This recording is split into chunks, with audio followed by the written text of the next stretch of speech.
যদি আমি কোনো কিছুতে সাফল্য অর্জন করি, তবে এর ভাগীদার কিন্তু অনেকেই হতে চায়, কিন্তু এই সাফল্যের পেছনে কিন্তু কাউকেই পাওয়া যায় না। আসসালামু আলাইকুম, হ্যালো ভিয়াস, কেমন আছেন আপনারা?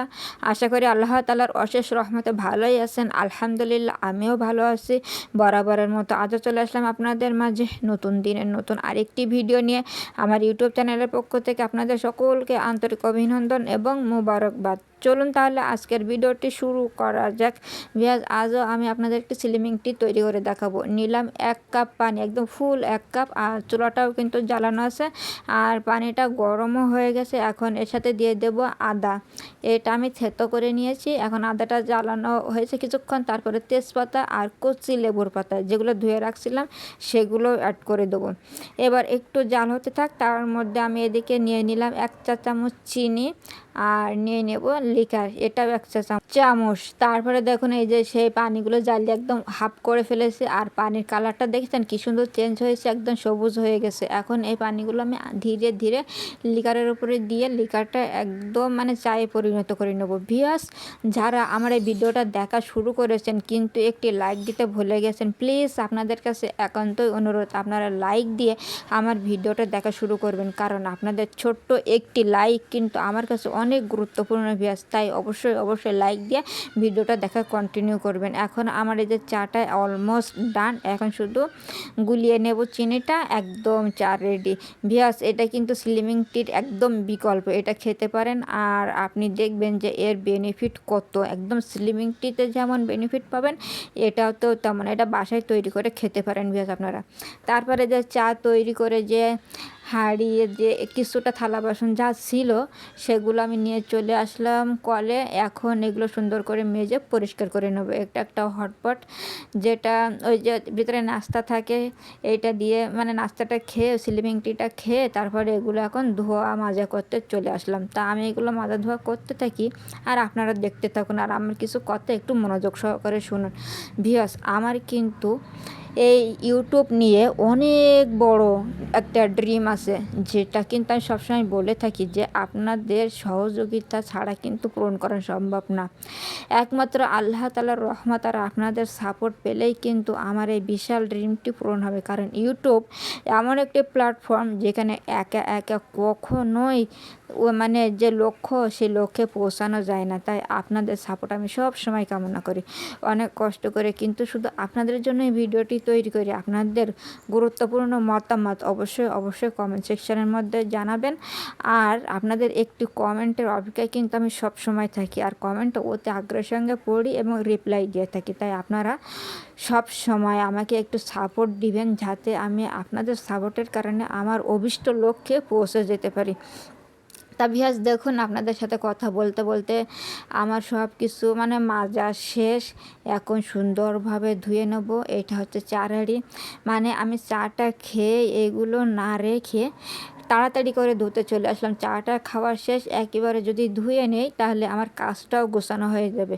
আমি কিন্তু কাজ ফেলে রাখতে পছন্দ করি না। তারপরে এই যে আমার যে চা ছাঁকনিটা আছে, এই চা ছাঁকনিটা কিন্তু আমি কাপড় লাগাই, হ্যাঁ, একটা করে ছোট টুকরা কাপড় সেইটা লাগিয়ে দেয়। এই কাপড়টা আমি খুলে প্রতিদিন ধুয়ে ফেলি আর একদম ফ্রেশ হয়ে যায়।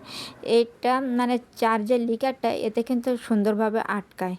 এই দেখুন, সে ছাঁকনিটাও আমি ধুয়ে নিলাম সুন্দরভাবে। সব কিছু যেহেতু আমি এক্ষুনি এগুলো ইউজ করেছি, যদি বেশি দেরি হয়ে যায় তাহলে এতে ব্যাকটেরিয়া জমতে পারে। যেহেতু এটা থালা বাসন হয়ে যাবে, তাই আমি এগুলো না ফেলে কিন্তু খুব দ্রুত সহকারে ধুয়ে নিচ্ছি। তাই দেখুন ভিউয়ার্স, একে একে আমার কিন্তু সব কয়টাই ধোয়া শেষ। আর এখন ধুয়ে আমি এবার চলে যাব আমার পরবর্তী কাজে, কারণ সকালবেলার মতো এখন আমার কাজ শেষ। এই শেষ হয়ে গেল কাজ, আর এবার যতক্ষণ না রান্নাবান্নার কাজে যাব ততক্ষণ পর্যন্ত ফ্রি আছি। তাই চলুন আপনাদের সাথে আর একটু কথা বলতে বলতে দেখা যাক কী কী রান্নাবান্না করি, সেটা সামনে আসছে আপনাদের দেখিয়ে দেবেন ইনশাল্লাহ।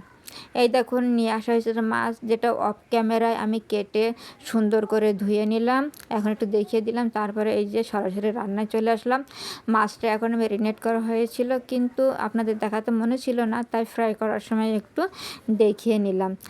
আর এই যে রান্না বান্না মশলা কষিয়ে তার ভিতরে এই যে পরিমাণ মতো ঝোল যতটুকু লাগবে ততটুকু দিয়ে এখন মিক্সড করে নেব। কি হবে বুঝতে পারছেন তো বিয়াস? হ্যাঁ, ওই যে মাছটা ফ্রাই করে রাখছিলাম না, ওইটা এখন ঝোল করা হবে।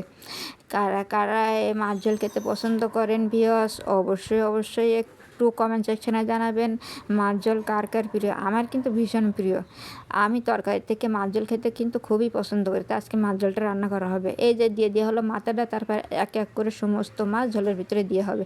যেহেতু এই যে মশলার পানিটা উতলাই গিয়েছে, এখন তো মাছটা না দিলেই হবে না। এখন এই মাছটা দেওয়ার পরে আর একটু মানে 5 মিনিটের মতো জাল দিলেই আজকে রান্নাটা হয়ে যায়। মাছ ঝোল যত সহজেই হয়ে যায় আর তত আমার কাছে সুন্দর লাগে, মানে মাছ ঝোলটা খেতে তরকারির থেকে। তাই আজকে আমার খাওয়াটা বেশ জম্পেশ হয়ে যাবে, কারণ মাছ ঝোল আছে। আর এই দেখুন ফাইনাল লুকটা আপনাদের দেখিয়ে দিই কত সুন্দর হয়েছে। আর এই যে লম্বা করা হয়েছে ঝোল, বললাম না যে আমাদের বাসায় সবাই ঝোল খেতে পছন্দ করে, আর যেহেতু মাছের তরকারি একটু ঝোল না হলে হবে না, তাই একটু বেশি করে ঝোল রাখা হয়েছে।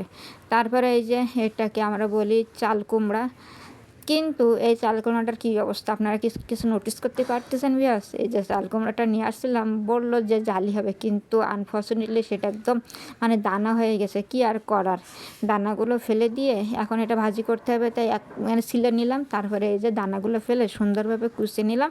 এটা এখন ভাজি করতে হবে, যেহেতু জালি থাকলে একটু বেশি মজা লাগে। জানি না কেমন হবে। এই যে রান্নায় চলে আসলাম।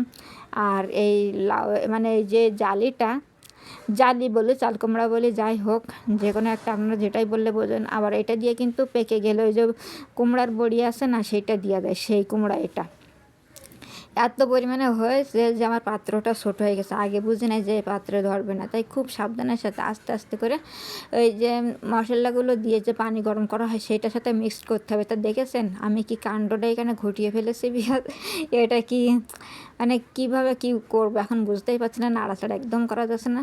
কিন্তু এটা কিন্তু এমন থাকবে না, একটু পরে এটা একদম অর্ধেকের থেকেও কম হয়ে যাবে। প্রথমবার তো মানে এটা পানির তরকারি, পানি বেরিয়ে গেলে একদম কমিয়ে যাবে। প্রথমটা একটু সমস্যা আছে, যাই হোক আমিও লেগে আছি এর সঙ্গে। খুব আস্তে আস্তে মানে টেকনিকের সঙ্গে মশলাগুলো মিশিয়ে ঝাই করে একটু ঢেকে দিতে পারলেই, আর 2 মিনিটের মতো জাল দেবো, দিলে একদম কমে যাবে। তখন একদম প্রপারভাবে মশলাটা মেশানো যাবে। এখন একটু ঢেকে জাল দিই, দেখুন কতটুকু হয়ে গেছে। এই দেখেন এক কড়াই, তাহলে কে খেয়ে ফেললো এখন? পানিতে খেয়ে ফেলেছে, বুঝছেন? পানি বেরোয় গেছে আর একদম হাফ হয়ে গেছে। এখন তার কোনো সমস্যা হচ্ছে না। প্রথমবারে একটু ফেস্ট করলাম সমস্যাটা, যাই হোক হয়ে গেল। আর এখন এই যে তেলের পরে দেওয়া হচ্ছে ওই পেঁয়াজ রসুন, এগুলো গরম করে তার উপরে ছেড়ে দেওয়া হচ্ছে। এটা কিন্তু করলে মানে যে তেলের পরে দিলে আরও কিন্তু কমে যাবে, মানে যতটা হয়েছে এছাড়া আরও কমে যাবে। তাহলে দেখেছেন যে এক কড়াই তরকারি রান্না করতে করতে কতটুকু হয়ে গেছে। এটা যদি নতুন কার কাছে দেওয়া হয় যে এক কড়াই তরকারি রান্না করতে দিয়ে যদি এতটুকু হয়, তাহলে সে কী ভাববে। এই দেখুন পেঁয়াজ কথা বলতে বলতে একদম রান্না করা এটা ভাজি করা শেষ। কতটুকু হয়েছে একদম এক কড়াই তরকারি, দেখুন কতটুকু হয়েছে, একদম ফাইনাল লুক দেখিয়ে দিলাম। আর ভাজিটা কিন্তু অনেক মজারই হয়েছিল। আর এই যে রান্না করা হয়েছে আর কেওড়ার খাটা, যেটা না হলেই চলে না। তাহলে আজকে এই 3 ভাগে রান্না করা হলো, মাছ ঝোল, লাউ, কুমড়া ভাজি আর এই খাটা। এই পর্যন্তই। আল্লাহ হাফেজ, আসসালামু আলাইকুম।